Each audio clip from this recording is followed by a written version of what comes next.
इस वक्त हम लखनऊ के पंतनगर इलाके में खड़े हैं और आपको तो पता होगा कि एलडीए लखनऊ प्राधिकरण टीम ने कुछ मकानों पर लाल निशान लगाए हैं।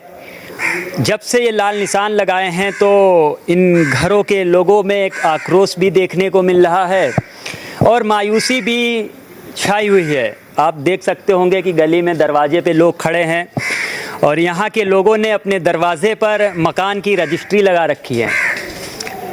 एलडीए का कहना है कि ये मकान अवैध हैं, लेकिन यहाँ के जो मकान मालिक हैं उनके पास इस घर की रजिस्ट्री मौजूद है और यहाँ का पानी का बिल, बिजली का, ये सारे बिल टैक्स ये लोग यहाँ पे भरते हैं। तो आज हम इन लोगों से बात करेंगे। सबसे पहले तो आप देख लीजिए कि सारे मकानों पे आपको ये चिपके हुए मिलेंगे। ये देखिए कौन सी वो जगह आप बता रही थी जहाँ से चिन्हित हुई है, और शायद इस क्षेत्र को आप काफ़ी अच्छी तरीके से समझती हैं और काफ़ी समय से आप लोग यहाँ पे हैं। क्या नाम है आपका? मेरा नाम शिल्पी सिंह है।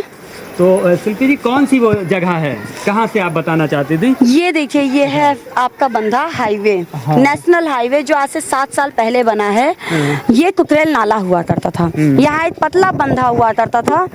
पीडब्ल्यूडी का जो भी सरकार का आदेश आया हो, चाहे जो भी आया हो, इन्होंने क्या किया, इन्होंने आदेश ये आया था कि उधर से घर तोड़ के बंधा लिया जाएगा 6 लाइन का। लेकिन अब जिस भी तरीके से उन्होंने किया, यहाँ के नाले को पटा के इन्होंने 30 मीटर की ज़मीन हमारी ली, अवैध तरीके से ज़मीन लेके नेशनल हाईवे बना दिया गया।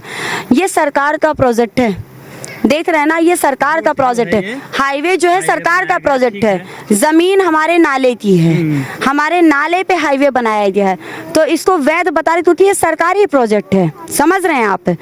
तो ये सरकारी प्रोजेक्ट है, तो हमारी जमीन कैसे अवैध घोषित हो गई? ये नाला है या तो ये नदी है? क्योंकि एक तरफ नदी कुछ लोग कह रहे हैं, कुछ नाला। नहीं देखिए, हमने खसरा खतौनी सब उठाया है, सब चीजें उठाई हैं, उसमें साफ साफ कुकरेल नाला इंकित किया गया है।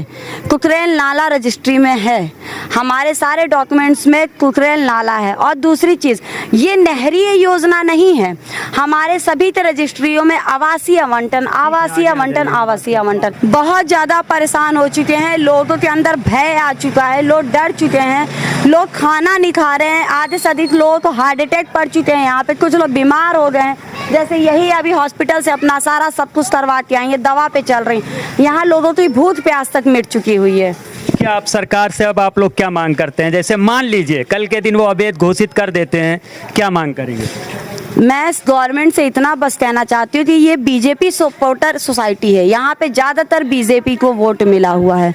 उन्होंने हमारे मकानों को अवैध घोषित कर दिया, तो हम लोग को भी अवैध घोषित कर दे। जो हम लोगों ने वोट बीजेपी को दिया है, वो वोटों को भी खारिज किया जाए, गवर्नमेंट को भी खारिज किया जाए।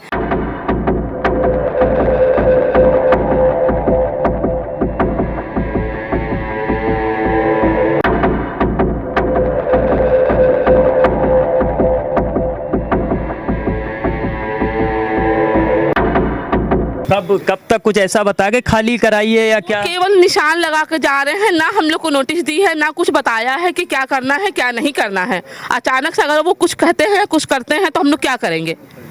हम लोग कहाँ जाएंगे? हमारे आदमी की इतनी स्थिति नहीं कि हम प्राइवेट लेके रहें। हम बच्चों को पढ़ाएंगे या कमाएंगे, खिलाएंगे, क्या करते हैं आपके हस्बैंड? क्या काम करते हैं? प्राइवेट करते हैं, ऐसे छोटा मोटा काम कर लेते हैं। पेट पालने के लिए, बच्चा पालने के लिए इतना तो कर लेते हैं, मगर छत अगर आप हमारी छीन लेंगे तो हम तो वो भी नहीं कर पाएंगे। मेरा नाम पीहू है। जब मेरा घर टूट जाएगा तो हम लोग पढ़ेंगे कैसे? इसी घर को बनते हुए देखा, अब इसी घर को तोड़ते हुए देख पाएंगे? यहीं पे पढ़ते हैं, यहीं पे स्कूल है हमारा, अब हम लोग कहाँ पर पढ़ेंगे? सरकार से हमारी यही प्रार्थना है, हमारा घर रोक दिया जाए। आपके मकान पे भी चिन्ह वगैरह लगा गया, नोटिस? सारे मकान पे नहीं लगा है, लेकिन सारे लाइन से मकानों पे लगा है। तो जब लाइन से सारे मकान जाएंगे तो हमारे मकान में लगने में कितनी देरी लगेगी? सबकी परेशानी हमारी परेशानी है ना। अगर बाबा का बुलडोजर चलेगा तो सारे मकान जाएंगे ना। इसीलिए थोड़ी ना उनको जो है हम लोगों ने जितवाया था कि वो अच्छे दिन आएंगे, अच्छे दिन ये लाएं कि हम लोग को रोड पे लाके खड़ा कर दिया है। बेटी पढ़ाओ बेटी बचाओ, हमारे बच्चे जब सुरक्षित नहीं है, हम लोग के सर से छत चली जाएगी तो हम लोग कहाँ रहेंगे?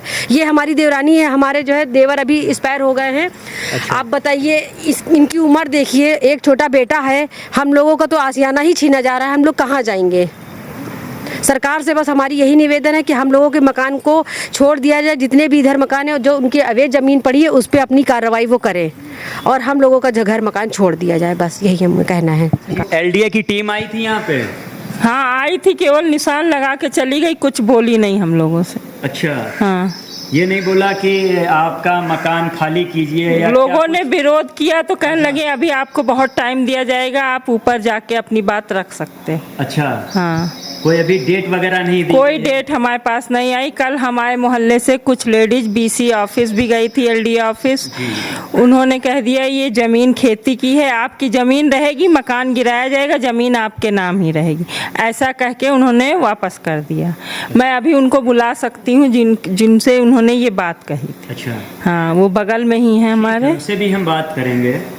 तो आप लोगों को कितना टाइम हो गया यहाँ पे रहते हुए? 25 साल। 20 साल से। अच्छा, 20 साल से जी, आप यहीं पे हैं। तो नाले की जो सीमा है उसके बहुत आगे तक आके ये निशान लगा हुआ आप देख सकते हैं। हाँ, वो ये जमीन किसान की थी जिसको इन्होंने जो है किसानों ने बेचा, एक एक करके सभी लोगों ने रजिस्ट्री कराई हुई है।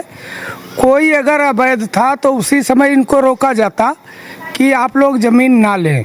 रजिस्ट्री ऑफिस में कहते ये भूमि नदी की है, नाले की है, तो कोई नहीं लेता। जब सब लीगल था सबने लिया, सबने रजिस्ट्री कराई, हाउस टैक्स, बिजली का बिल, ये सब सरकार के यहाँ है। फिर भी अवैध अगर अब बताया जाता है 30 साल के बाद तो व्यक्ति कहाँ जाएगा? हमारा तो इतना ही कहना, अगर खुद ही आके इसमें मंत्री, विधायक, मुख्यमंत्री जो भी अपना खुद ही देख लें, अगर अवैध है तो तोड़ दे, मैं नहीं कहूँगा। अगर ये सही है तो इन पे भी ध्यान दिया जाए कि ये गलत नहीं बनाए हैं, इन्हें छोड़ा जाए।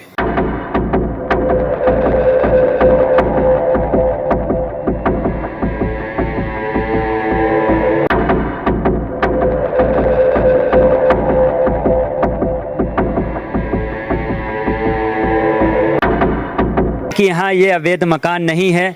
चाचा, ये आपका मकान है? जी जी, आनंद कुमार, हम उनके पिताजी हैं। अच्छा, ये आप पिताजी हैं इनके? ये भैया हमारा लड़का। कब से यहाँ पर रह रहे हैं आप? 20 साल से रह रहे हैं सर। 20 साल से आप यहाँ पे यहाँ के निवासी हैं? जी। क्या वाकई में ये जमीन नाले की है क्या? नहीं सर, नाले की नहीं है। ये रजिस्ट्री है आपके पास? किससे खरीदी थी ये? हम जो है खरीदे थे, कपूर हैं जी, ये जो है रीता कपूर से आपने ज़मीन खरीदी थी। तो जब आपने ज़मीन खरीदी थी तो क्या उस वक्त यहाँ पे खेती वगैरह हुआ करती? नहीं, कुछ नहीं। ज़मीन खरीदी, रजिस्ट्री कराई? जी सर, जी सर। तब से आप लोग यहीं पे रह रहे हैं? सर, लंबा परिवार है। लंबा परिवार। रिटायर हुए हम लोग इसी विभाग से। अच्छा। तो रिटायरिंग के बाद जो पैसा मिला उसके बाद ये बनाए सर। ये बना लिया। मालूम सरकार से मांग करना चाहते हैं? मांग करना ही चाहते हैं कि हमारा जो है ये, अगर घर हमको पहले बताया गया होता तो हम लोग बनाते नहीं। अब इसमें लग गया बहुत पैसा। डर ये है कि हम लोग अवैध मकान है, पक्की रजिस्ट्री है। अच्छा। और वो कह रहे हैं अवैध है, कभी कहते हैं रिवर फ्रंट है, कभी ये कहते हैं कि नहीं ये जो है बाढ़ ग्रस्त क्षेत्र है, रिवर फ्रंट बनाएंगे, कभी कहते हैं बाढ़ ग्रस्त एरिया है, कभी कहते हैं ग्रीन लैंड बनाएंगे। यही दुनिया भर का बहाना करते हैं। और जो यहाँ ये कुकरेल नाला बह रहा है, इस नाले को ये नदी बता रहे हैं। अच्छा। जबकि ये नाला बहता था, जो सड़क है उस पर नाला बहता था, वहाँ सड़क बना करके नाले को इधर जो है डाइवर्ट कर दिए हैं। तो हम लोग अगर वैध मकान है, पक्की रजिस्ट्री है, तो हम लोग विस्थापित न किया जाए, हम लोग अपने मकान दिए जाएं। बस मुख्यमंत्री जी से यही अनुरोध है। हमारे साथ पंतनगर की जनता थी, हमने इन लोगों से इनकी राय जानी है और इनका यही कहना है कि सिर्फ हमें अपने मकान ही चाहिए, हमें सरकार से कोई मुआवजा नहीं चाहिए। हम यहाँ का टैक्स भी भरते हैं और हमारे पास यहाँ के डॉक्यूमेंट्स सारे हैं और आगे हमें जहाँ तक जाना पड़ेगा हम वहाँ तक जाएंगे। देखते रहिए अमृत विचार में था आपके साथ अफजल खान।